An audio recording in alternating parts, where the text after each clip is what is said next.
Bonjour à tous, c'est Thomas. Comme vous l'avez vu dans le titre, on va parler du tristement célèbre Bataclan russe. Pourquoi on l'appelle le Bataclan russe alors? Déjà, on va reprendre les événements. Donc, ce n'était pas à Moscou même, mais dans la banlieue de Moscou, dans la ville de Krasnogorsk, qui est juste à côté en fait, c'est juste la banlieue en fait de Moscou, dans un énorme centre où il y a beaucoup d'activités culturelles. C'est pour ça d'ailleurs que ça a été la cible, et c'est pour ça qu'on parle aussi de Bataclan russe. Il y avait eu du coup entre 4 et 6 terroristes qui sont arrivés armés et qui ont tiré sur la foule et qui sont arrivés dans un concert de rock russe du groupe Picnic. Et qu'il y aurait pour l'instant, alors où je vous parle, presque 100 décès et des centaines de personnes à l'hôpital. Il y avait aussi un concours de danse pour enfants à ce moment-là, c'est pour vous montrer aussi la monstruosité de ces personnes. L'État islamique aurait, il faut mettre le conditionnel là-dessus, dit qu'ils étaient responsables. Alors pas par leur canaux habituels, c'est pour ça qu'il faut utiliser le conditionnel. Il n'y a pas eu d'autres informations via par exemple leur canal Telegram qu'ils utilisent beaucoup plus, ni d'ailleurs de démenti. Il faut toujours mettre le conditionnel là-dessus. Quasiment tous les terroristes ont été arrêtés directement dans le centre, mais aussi lors de leur fuite. À bord d'une voiture Renault, ils se sont fait arrêter dans la région de Bryansk, donc, pour ceux qui connaissent un minimum la géographie, en direction de l'Ukraine. On va se poser la question aujourd'hui de savoir qui serait le responsable de cette attaque qui rappelle tristement les heures les plus sombres, malheureusement, de notre histoire. La Russie. Alors évidemment, toutes les hystériques et abrutis de plateau télé, comme à la Poésie, a directement annoncé que c'était la faute de la Russie. Alors que moi, je vais utiliser le conditionnel tout au long. Je vais vous montrer tous les éléments que nous avons à l'heure actuelle, à l'heure où je vous parle. Et évidemment, je vous passe les détails, mais sur LCI, on évoque aussi très régulièrement que c'est peut-être Poutine qui est responsable directement de son attaque. Mais bon, pour des personnes comme ça, qui ont l'habitude de raconter des âneries et qui n'ont jamais eu juste sur n'importe lequel de leurs propos, c'est l'avantage. On pourrait même se demander s'ils ne sont pas des agents du Kremlin, tellement ils desservent leur cause. Tout cela, évidemment, après les élections où Vladimir Poutine l'a emporté, on peut se poser la question à qui profite le crime? Alors d'abord, est-ce que ça va profiter à Vladimir Poutine?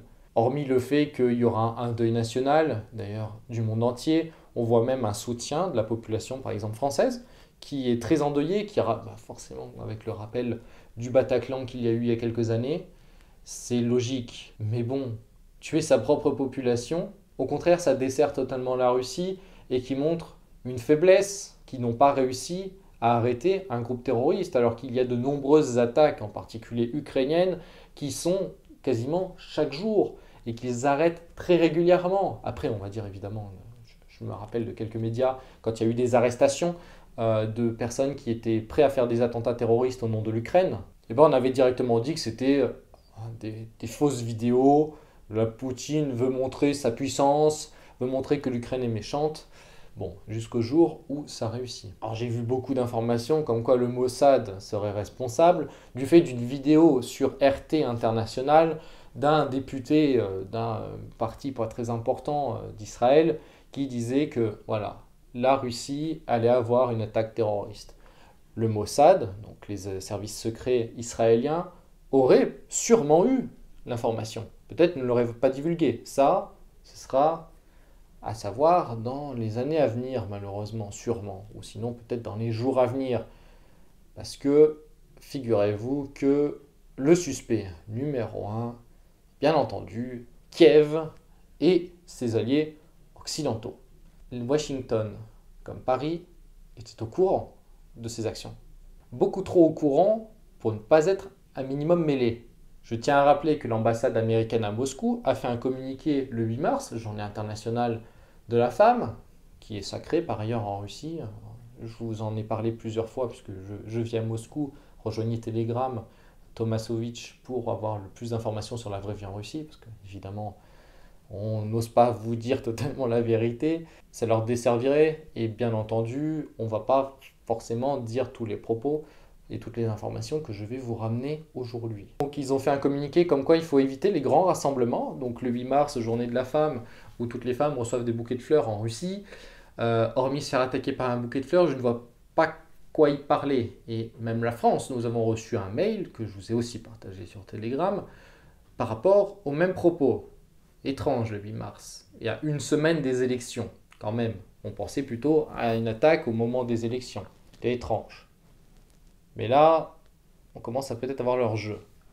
Est-ce que Kiev est responsable? Il faut mettre du conditionnel, évidemment, là-dessus. On n'a pas encore assez d'informations, même s'il y en a quand même quelques-unes, qui permet de se poser la question s'il n'y a pas un minimum Kiev qui était derrière, à minima en logistique. Déjà dans un premier temps, Kiev a l'habitude de viser des civils.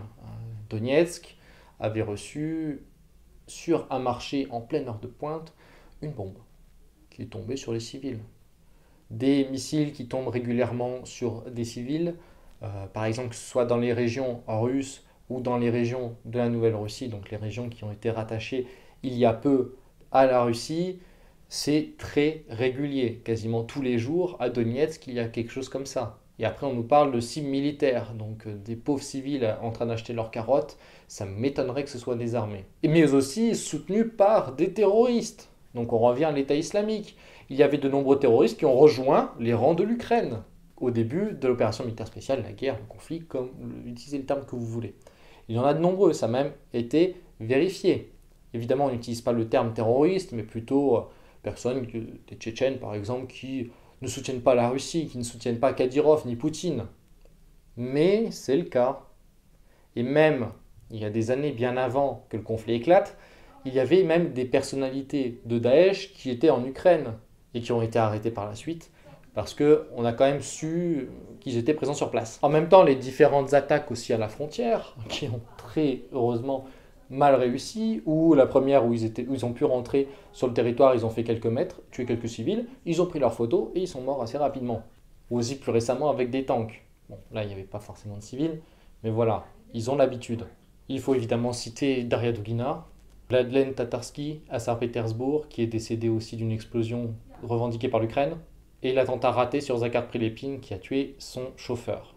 En plus, ça ne va pas fort sur le champ de bataille. La Russie est à l'avantage sur toutes les parties du front. En plus, Emmanuel Macron a évoqué, lorsqu'il voulait envoyer des soldats français, il a dit en privé, ça a été reporté par Le Monde, donc le grand média pro-russe, pro-Kremlin, qu'il serait prêt à envoyer des soldats cette année à Odessa, ce qui est quand même assez mauvais signe pour l'Ukraine.